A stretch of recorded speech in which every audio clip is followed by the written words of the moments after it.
Ashamar kafuunee kabajamtoota hordoftoota miidiyaa madda nageenyaa oduu har'aaf qabannee dhiyaanne isinitti muummessifaana turan Jersoo Wallooti.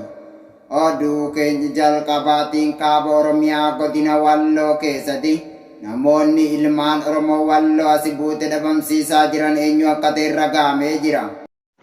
Namoonni ilmaan Oromoo Walloo hidhaatti guursisaa turanii fi jiran muraasni beekamee jira. Kaaba Oromiyaa godina Walloo aana Jillee Dhummuugaa fi bakkoota biroo dabalate namoonni yeroo ammaa kana qotee bulaa Oromoo Walloo hidhaatti guursisaa jiranii fi turan eenyu akka ta'e maddi keenya madda nageenyaatti hime.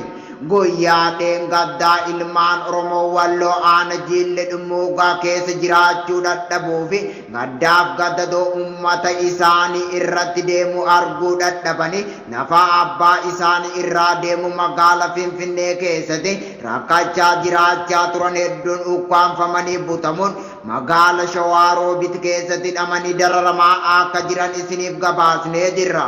Haa ta'u malee namoonni ajoollee magaala Finfinnee keessaa ukkaamsisee fuusise eenyu akka ta'e hin beekamne ture. Garuu namoonni isaan jala miliqanii ba'an saaxiluun miidiyaa madda nageenyaatiif himanii jiru. Namoonni basaasummaaf magaala Finfinnee keessatti galanii ilmaan Oromoo Walloo adamsaa jiran kunneen kan ammaaf maqaan nu geessan armaan gadii kana. Tokko Muhammad Afroo, lama Abduu Arabuu, sadi Aliyyi Muusaa Adamii fi Umar Shumuu kan jedhamanidha. Namoonni kunneen bakkoota garaagaraatti namoonni isaan fakkaatan of jalatti ijaaruun kan ilmaan Oromoo Walloo jumlaan ajjeesisaa turanii fi jiran ta'uu jala deemtoonni isaanii saaxilanii jiru.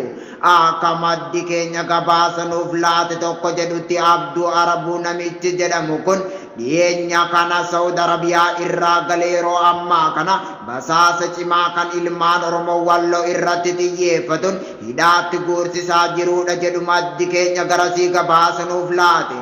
Namoonni guyyaa dheengaddaa kashlabboota fi basaastoota kan magaala Finfinnee keessaa butaman kan maqaan isaanii nugee kan armaan gadii kana. Tokko Aliyyi Shee Umar, lama Muhammad Hamzaa Muhammad, sadi Ahmad Hussein kan jedhamanidha.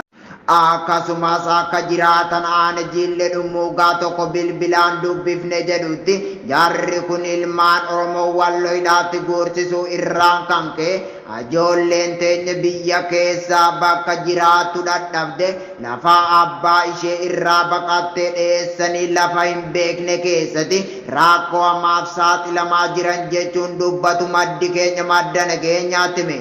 Namoonni kunneenis namoota duraan aangoo irra turanii fi namoota Jamaal Afroo of jalatti ijaaruun qotee bulaa dararsiisaa jirudha jechuun bifa miira nama cabsuun madda nageenyaatti himanii jiru.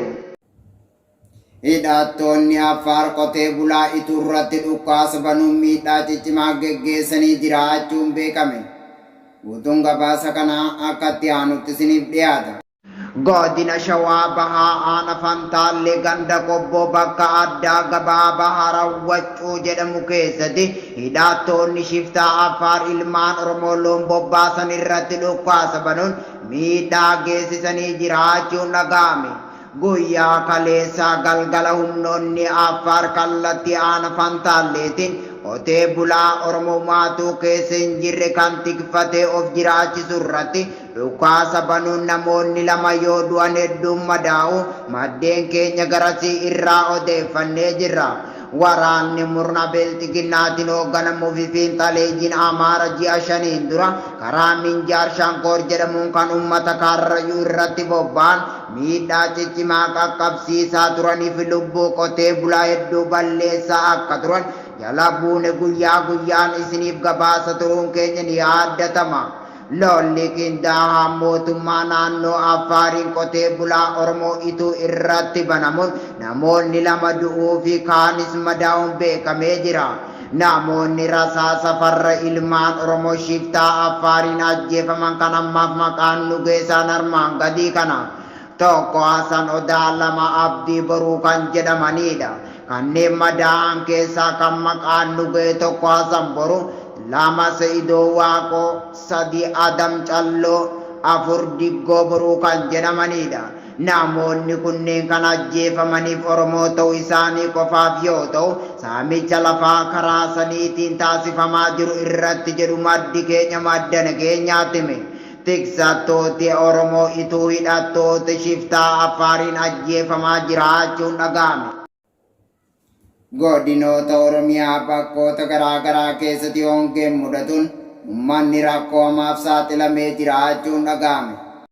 Godina Baalee Bahaa, Gujii Lixaa, Booranaa fi Baalee Aanaa Sawweenaa keessatti hongeen mudatuun uummanni Oromoo haala ulfaataa keessa jiraachuu maddi keenya madda nageenyaatti hime. Guyyaa dheengaddaa godina Gujii Lixaa keessatti haadha beelli ajjeese daa'imni xiqqoo yeroo harmootu mul'atuun gadda onnee nama cabsuu fi ajandaa miidiyaalee ta'uun dubbatamaa kan jiru ta'uun beekamaadha. Haala kanaan fiinxaleeyyiin Amaaraa fi humni shiftaa Abiyyi Ahmadiin durfamu Oromiyaa bakkoota garaa garaatti shanee balleessine jechuun yoo bobba'an uummata nagaa jiruuf jireenyi isaa geggeeffachaa jiru guyyaa guyyaan jumlaan ajjeesaa kan jiran yoo ta'u, qabeenya qotee bulaa abiddaan barbadeessanii qotee bulaan qe'ee isaa gadhiise baqatuun rakkoo garaa garaatiif saaxilamaa jiraachuu isiniif gabaasa turuun keenya ni yaaddatama.